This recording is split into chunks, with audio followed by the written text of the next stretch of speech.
안녕하세요, 큐쌤입니다. 오늘도 한번 기업 분석에 대해서 해봅시다. 이게 시간 내기가 생각보다 되게 어려운 것 같아요. 마음 같아서 매일매일 찍고 싶은데 쉽지 않네요. 그래도 시간이 될 때마다 한번 찍어볼 테니까 같이 한번 보고 우리 같이 생각을 해봤으면 좋겠습니다.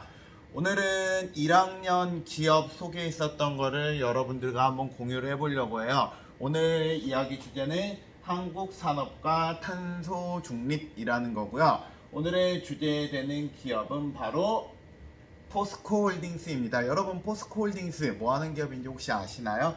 포스코홀딩스를 가장 쉽게 표현하면 이렇게 표현할 수 있을 것 같아요. 이 기업은 철을 만드는 기업이에요. 자, 철을 만드는 기업인데 우리나라 기업 가치로 옛날에 28조 정도 됐고요. 주로 돈 버는 걸 보면은 철강과 무역과 ENC 내부거래 뭐 이런 식으로 써 있는데요. 철강이라고 말하는 건 철을 만드니까 이해할 수 있겠지. 무역이라는 건 이거를 거래한다. 뭐 거기까지 이해가 되겠는데 ENC 건설 앤 플랜트 이게 무슨 말이냐? 이 회사에서 아파트도 만들었어요. 포스코 아파트 기억나시나요? 더샵이라고 하는데 그런 아파트 사업 같은 것도 했기 때문에 이렇게 나왔는데요. 실은 이야기를 해주자면 이거는 작년 내용이에요. 그 전에 올해 거 내용을 보잖아요. 이렇게 안 생기고요. 봐볼래요? 이렇게 바뀌었어요. 뭐가 바뀌었지? 일단 철강 부분은 그대로 있는데요. 친환경 인프라랑 친환경 미래 소재라는 말이 새로 생겼잖아요. 갑자기 웬 친환경이지? 오늘의 수업 주제는 바로 이거예요. 왜 갑자기 포스코에서 친환경이란 단어를 내뱉은 건가에 대해서 한번 이야기를 해보자고요. 자, 기업의 주가는 봐보면 올라갔다 내려갔다가 다시 올라가네요. 뭔가 다시 올라간다라는 거는 좋은 징조가 있다라는 건데요. 주가는 봐보면 이렇게 이익은 이런 식으로 왔다 갔다 하는데 이익은 최근에 다시 올라오고 있는데 봐보면은 영업이익률 5%, 순이익률 4% 정도 나오고요. 매출은 약 85조 정도 된답니다. 지난번에 말했지만 우리나라에 있는 기업들이 대체적으로 영업이익률을 물건을 만드는 기업치고 10%를 넘어가는 기업을 정말 흔치 않고요. 대부분의 한 8% 정도 되고요. 순이익률을 좋으면은 한 5%, 낮으면 한 1, 2% 정도까지 떨어지니까 이 정도면은 그래도 꽤나 선방을 했다라고 말할 수 있을 것 같아요. 그런데요, 잘 봐볼래요? 이거 본 적 있나요? 바로 포스코 홈페이지예요. 홈페이지 뭔가 휘황찬란하지. 근데 여기 봐보면은 좀 재밌는 게 하나 있는데 바로 여기 친환경 브랜드라는 말이 써 있고요. 한번 조금 더 들어가 봤을 땐요, 포스코 프로덕트에서 에코 에너지라고 이야기하면서 청정 에너지 이런 말들을 굉장히 많이 써요. 왜 이런 말을 많이 쓰지에 대해서 이야기를 한번 해보자고요. 일단 이 말을 하려면 여러분들이 철의 생산에 대해서 좀 알아야 될 것 같아요. 철은 어떻게 만드냐? 철 만드는 거는 어려운 기술일까요? 쉬운 기술일까요? 라고 말하면은 뭐 난이도를 말하기 어렵긴 하긴 하지만 좀 쉬운 기술에 속해요. 얼마나 쉽냐? 구석기, 신석기, 청동기, 철기 시대부터 철을 만들었으니까 철을 만든 역사는 몇 천 년 단위예요. 그렇기 때문에 그만한 기술 동안에 우리가 재료에 대해서 이해도도 굉장히 높아졌고요. 철에 대해서 사람들이 굉장히 많이 안 과목이에요.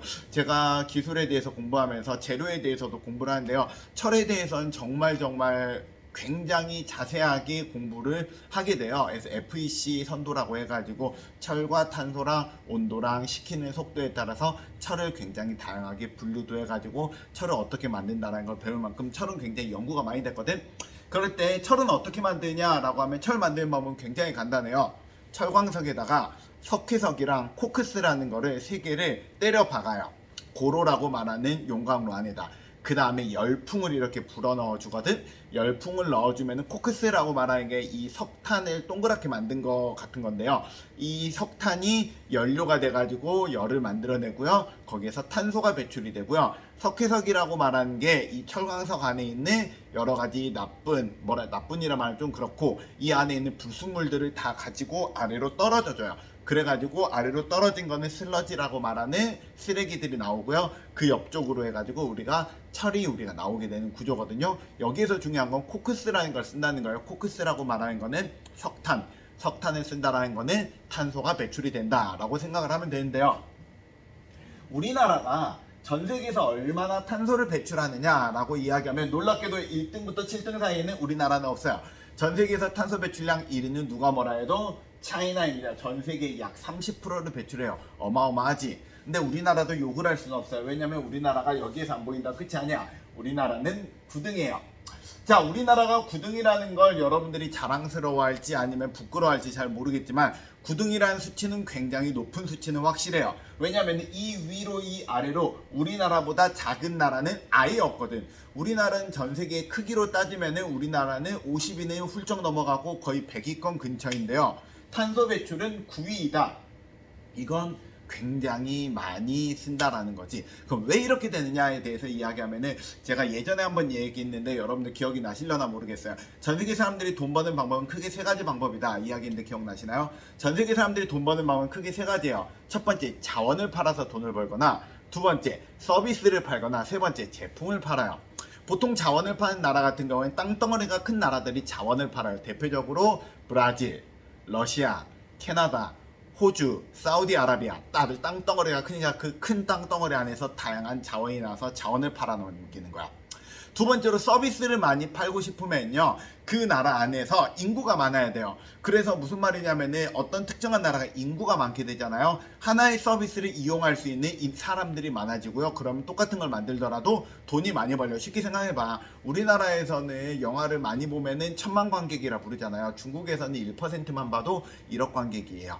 아니 1억 관객 아니 1%만, 중국 13억이 1%가 1000만 관객이잖아. 그러니까 중국에서 1000만 관객은 굉장히 흔한 사실이고요. 우리나라에서 1000만 관객은 되게 어려운 거라는 거. 그래서 인구라는 게 되게 중요하다는 거야. 근데 그 두 가지 다 갖춰져 있지 않는 나라에서 무엇으로 승부를 보느냐? 바로 제품을 만든다는 거야. 제품을 만든다는 말은 어떤 말이냐면, 가장 쉽게 말하면은 자원을 가져와서 이 자원을 인구가 많으면서도 경제력이 높은 나라에다가 팔기 위해서 제품화해서 물건을 넘긴다라는 뜻이에요. 그러려면 어떻게 해야 돼? 자원을 가지고 물건을 만들 수 있는 공장을 갖고 있어야 되겠고요. 그 공장에서 어떻게 물건으로 바꾸지? 당연히 전기를 이용을 해서 바꾼다라는 거지. 그러니까 우리나라는 산업 구조 자체가 제품을 생산해서 수출하는 위주로 만들어져 있다라는 말은, 반대로 말하면 우리나라는 탄소 배출을 많이 할 수밖에 없는 나라라는 거지. 그냥 그렇게 돼 있다고요. 그럴 때 한번 봐볼래요? 자, 우리나라 같은 경우에는 어떤 거에서 탄소를 제일 많이 배출하느냐라고 따져본다면 2021년 기준으로 에너지 섹터라고 말을 한답니다. 에너지 섹터, 그 다음에 산업 섹터라고 말하는데, 에너지 섹터라고 말하면 도대체 무엇을 말하는지 조금 헷갈릴 수 있을 것 같아요. 에너지 섹터라고 말하면 가장 쉽게 말하면 전기 만드느라고. 그래서 우리나라에선 전기 만들 때 굉장히 많은 탄소가 나온다라는 거예요. 왜? 우리나라 거를 한번 조금 더 자세히 봐볼까요? 이게 우리나라 전체 카본 브리핑이라는 건데요. 여러분들이 인터넷으로 여러분이 뒤져보면 쉽게 찾을 수 있는데요. 여기에 써있는 것들 좀 중요한 부분을 좀 한번 봐봅시다.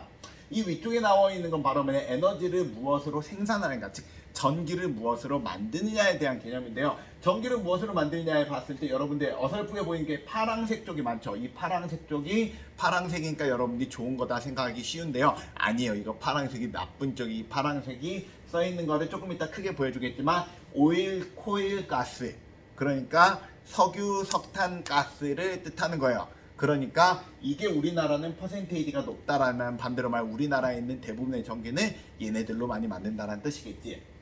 또 하나, 이걸 갖고 무엇을 많이 하느냐라고 하면 이번에도 파란색이 많으니까 파란색이 뭔가 좋은 거냐? 아니에요. 이번에도 파란색이 안 좋은 거예요. 이 파란색이 도대체 어떤 섹터에서 많이 나오냐? CO2의 섹터로 봤을 때는요, 주로 많이 쓰이는 게 파워 앤 힛, 전기를 만들거나 열을 만들거나, 아니면은 인더스트리, 산업으로 쓰거나, 아니면 트랜스포트, 뭐지? 운송을 하거나, 빌딩, 건물 내부에서, 건물에서 사용하는 것들이 굉장히 많은 비중을 차지하고 있다는 거예요.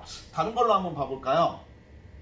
이게 뭐냐면 우리나라에서 전기를 무엇으로 많이 만드냐에 대한 건데요. 이번엔 색깔이 조금 다르니까 한번 다시 한번 봐볼게요.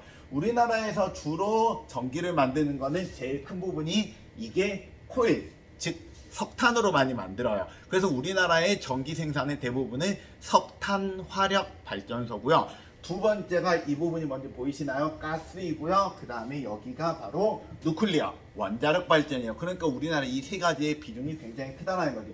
다른 자료를 봐도 마찬가지예요. 우리나라 같은 경우에는 실제로 수력, 기력, 복합화력, 원자력 등등이 있는데요. 이들 중에서 제일 크게 차지하는 게 기력과 복합화력. 이 두 가지는 그냥 섞어서 둘 다 화력 발전이라 부르는데요. 이 화력 발전의 비중이 약 55% 정도 되고요. 원자력이 27%, 두 개 더하면은 전체적으로 봤을 때는 거의 90%에 육박하겠지. 그러니까 우리나라는 이 비중이 굉장히 큰 나라란 말이야. 그 말은 무슨 말이야? 우리나라에서 물건을 만든다. 근데 그 물건을 만들 때는 석탄을 많이 쓴다. 그러면은 우리나라에서 물건을 많이 만들수록 석탄을 많이 쓸 수밖에 없는 구조다라는 의미가 되는 거예요. 근데 왜 이거랑 방금 전에 말했었던 이 철강 산업과 문제가 되냐?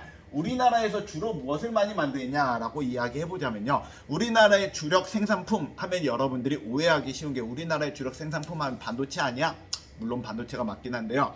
얼마 전까지만 해도 우리나라의 주력 생산품 누가 뭐라 해도 배와 자동차세요. 그 중에서 우리나라의 최고의 주력 상품 하면은 배예요. 배. 우리나라에서 물건을 만드는 것들 중에 전 세계 1위라고 말하는 것들이 많지 않거든요. 근데 우리나라에서 전 세계에서 누가 뭐라 해도 1위라고 확고한 게 바로 뭐냐면은 배 만드는 기술. 조선이 굉장히 우리나라는 발달했어요. 우리나라는 그 유명한 거북선을 만든 나라잖아요. 해가지고 조선 산업이 굉장히 유명하고요. 그 다음에 자동차 산업도 굉장히 큰데요.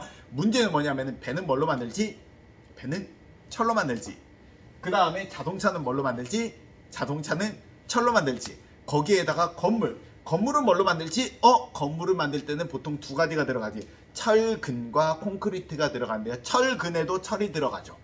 그렇지. 그러니까 우리나라에서 많이 만드는 큰 산업 같은 경우에는 대부분 철이 들어가는, 그 철을 누구 거 철을 쓰게 해요? 바로 포스코 거 철을 쓰는 경우가 많다고요. 그래서 우리나라 상황에서는 어쩔 수 없이 이 철이라는 걸 굉장히 많이 쓰는데, 그 말은 반대로 하면 이 철이라는 이 산업이 굉장히 중요한 역할에 있고요. 이 산업은 어쩔 수 없이 탄소 배출을 많이 할 수밖에 없는 산업이라는 거죠. 그래서요, 우리나라 같은 경우에는 지금 여기 보이시나요? 우리나라에 이렇게 5가지, 우리나라에서 제일 유명한 10개의 산업이 있는데요. 이 10개의 산업들 중에 탄소 중립에서 관련이 있다라고 말하면 좀 그렇고요. 정확하게 말하면 탄소 중립에서 반드시 줄여야 된다라는 의무를 갖고 있는 기업은 몇 가지가 있을까라고 따져보면요, 놀랍게도 요만큼이 돼요.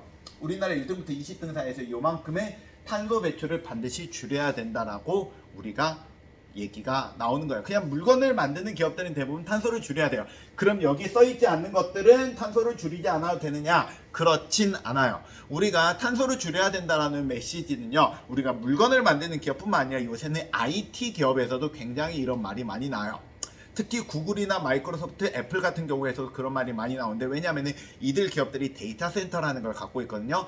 데이터 센터라고 말하면 어마어마하게 큰 컴퓨터를 계속 구동하는 걸 보고 말하는데요. 그럼 컴퓨터를 구동하려면 전기가 들어가잖아. 그럼 그 전기는 뭘로 만들어? 어차피 화력 발전을 만들면 그것도 또 똑같이 마찬가지 부분이 들어가잖아요. 그래서 우리나라가 아니라 전 세계에서 만드는 전기에서 데이터 센터가 차지하는 전기량이 늘어나면 늘어날수록 그 부분도 우리가 신경을 써야 되니까 전 세계 구글이라든지 애플이라든지 마이크로소프트 같은 기업들도 이들이 사용하고 있는 전기를 친환경 전기로 돌리려는 걸 많이 하고 있고요. 그거는 전 세계적인 바람이기 때문에 우리나라의 삼성전자, 현대자동차 이런 기업들도 여기에서 동참을 하고 있고요. 이와 동참을 하는 기업들 중에 하나가 바로 뭐야? 포스코라는 기업도 동참을 할 수밖에 없다는 거지. 근데 그래서 이 포스코 같은 경우에는 이거는 3학년 학생들 같은 경우에 수행평가로 내줬는데요. 포스코는 그래서 이게 철을 무엇으로 만들려고 생각을 하느냐? 포스코 같은 경우에는 수소환원 제철이라는 걸 만들려고 해요. 그냥 개념 자체는 굉장히 쉬워요. 그냥 수소환원 제철의 개념을 좀 알려드릴게요. 어떻게 표현을 하면 좋을까요? 철이라고 말하는 게 지구상에 존재할 때는 이 철은 우리가 원선을 보통 이렇게 쓰거든요. 얘는 지구상에 그대로 존재하지 않고요, 산소랑 결합된 상태로 보통 존재를 한단 말이에요. 그래서 우리가 순수한 철을 추출한다는 말은 반대로 말하면 얘 두 개 사이를 쪼개놓는다는 뜻이거든. 그럼 쪼개놓을 때 원래적으로 제일 많이 썼던 거는 코크스라는 걸 넣는다 했잖아요. 코크스라고 말하는 거는 우리가 탄소를 갖고 있는 거예요. 그래서 이거를 두 개를 결합을 시키면 뭐가 나오느냐? CO2라고 말하면 이산화탄소라고 되겠지. 이산화탄소를 만든다라는 게 기본 개념인데요. 이 개념을 바꿔보겠다고요. 여기에다가 꼭 C를 더해야 되냐? C 말고 다른 걸 더해보자. 다른 걸 더했을 때 제일 만만하고 제일 좋은 게 무엇이냐? H라는 거지. 그럼 얘랑 더하게 되면은 H2O가 나오잖아요. 그러면은 물이 나오면 물은 환경오염이 아니잖아. 그래서 이렇게 만들고자 하는 게 현재 생각하고 노력하고 있는 방향성이다라고 생각을 하면 될 것 같아요. 그래서 지금 여러분들이 봤을 때 포스코라는 기업, 여러분들 굉장히 매력적인 기업이고요. 돈도 잘 벌고요. 그 다음에 우리나라에서 굉장히 좋은 기업에 속하는데요. 만약에 여러분들이 이 기업에 들어가고 싶다. 그러면 이 기업에서 지금처럼 계속 용광로로 우리가 열심히 노력을 해가지고 철을 뽑아낼 것이다 라고 생각하면 안 돼요. 지금 현재 그런 걸 하고 있는 게 맞지만 그걸로 앞으로 100년, 200년 동안 철을 뽑아내고자 하는 거는 아니고요. 그게 아니라 다른 방법으로 철을 만들려고 노력을 하고 있다는 것도 여러분들이 기억을 해주시고요. 그렇기 때문에 앞으로 여러분들이 지금 아마 내 거 영상을 보고 있는 사람들이 직업을 가지려면 10년에서 15년이 지나야 될 거예요. 지금보다 좀 더 발전된 형태의 수소환원 제철 공법을 이용해서 철을 생산하려고 노력을 할 거다라고 여러분들이 생각을 해주면 될 것 같습니다. 오늘 이야기는 여기까지 할 거고요. 다음 시간에 더 즐거운 이야기로 찾아뵙도록 하겠습니다. 끝! 안녕.